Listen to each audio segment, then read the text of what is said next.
On va parler de l'un des plus grands mystères de l'histoire de France. Imaginez un homme dont le visage a été littéralement effacé de l'histoire. Un prisonnier si important, si dangereux, que son identité était un secret d'État. Et ce qui est fou, c'est que cette histoire nous ramène dans un endroit totalement inattendu, la ville ensoleillée de Cannes. Allez, on plonge ensemble dans cette énigme.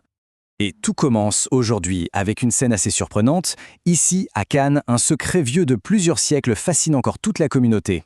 Regardez, même les enfants s'en emparent. Ce dessin le montre bien. Cette figure mystérieuse fait complètement partie de l'imaginaire local. C'est ça notre point de départ. Une ville entière qui, au lieu d'oublier, célèbre le souvenir d'un prisonnier anonyme. Et pas n'importe comment, avec un grand festival plein de vie. Alors, imaginez un peu le tableau. Ça s'est passé en 2024. Il y a des défilés, de la musique, ces jolis bateaux traditionnels sur l'eau, et même des œuvres d'art faites par les écoliers. Toute cette effervescence, toute cette joie, pour honorer un homme dont on ne sait finalement rien, sauf qu'il détenait un secret. Mais lequel ? Et voilà la question qui nous taraude tous. On a vu le quoi, cette célébration incroyable, maintenant il faut comprendre le pourquoi.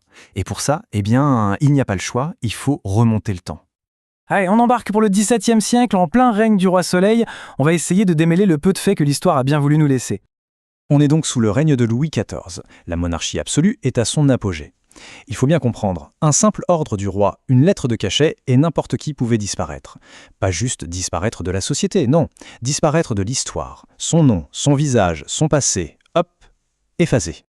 Et ce prisonnier, il a pas mal voyagé, si on peut dire. Voici son parcours. 4 des pires prisons du royaume. Et le détail qui tue, il est toujours sous la surveillance du même geôlier, un certain Monsieur de Saint-Mars. C'était un secret ambulant, en fait, qui suivait son gardien à chaque nouvelle affectation. Et voilà, le point final de sa vie.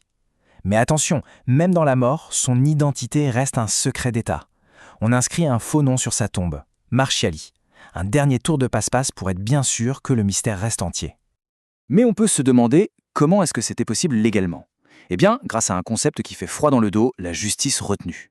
En gros, comme nous l'expliquent les archives de la BNF, le roi est la justice. Il peut donc, de sa seule volonté et sans aucun procès, vous jeter en prison à vie.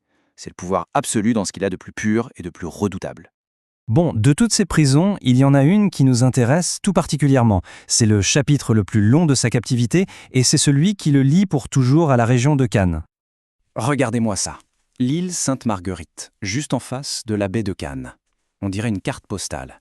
Et pourtant, pour cet homme, c'était une prison. Ce contraste entre la beauté écrasante du paysage et la solitude de l'enfermement, il est absolument saisissant. 11 ans. Il faut laisser ce chiffre résonner. 11 ans passés ici. Pendant plus de 10 ans, il a été le seul et unique prisonnier d'État de cette forteresse. 11 ans à regarder la côte, si proche, sans jamais pouvoir l'atteindre. Et c'est là que le paradoxe s'installe, parce que ce n'était pas un cachot misérable. Non, on parle d'une prison dorée. Il avait des livres, une guitare, un certain confort. Ces détails nous crient une chose, ce n'était pas un prisonnier ordinaire.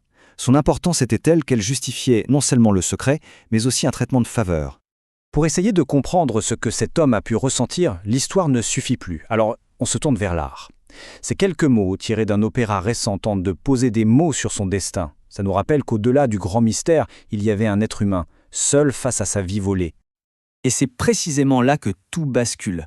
Quand les faits s'arrêtent, l'imagination, elle, prend le relais. Voyons comment le vide laissé par ce secret d'État a nourri l'imaginaire du monde entier. C'est ça qui est fascinant. D'un côté, on a les faits, un prisonnier d'État mort sous un faux nom. C'est tout. Et de l'autre, la légende. Et là, les vannes sont ouvertes. Était-ce le frère jumeau du roi, un général qui en savait trop ? La fiction s'est engouffrée dans les silences de l'histoire pour transformer ce fait divers en un mythe planétaire. Tout a commencé avec des esprits brillants comme Voltaire, puis des romanciers de génie comme Alexandre Dumas. Ils ont été suivis par des cinéastes, des historiens. Chacun a ajouté sa touche, transformant ce prisonnier anonyme en une icône mondiale. Ils se sont assurés que si son histoire était perdue, sa légende, elle, ne le serait jamais. Allez, retour en 2024 pour boucler la boucle. Pourquoi ce mystère, vieux de plus de 300 ans, continue de nous captiver à ce point et d'inspirer toute une ville ?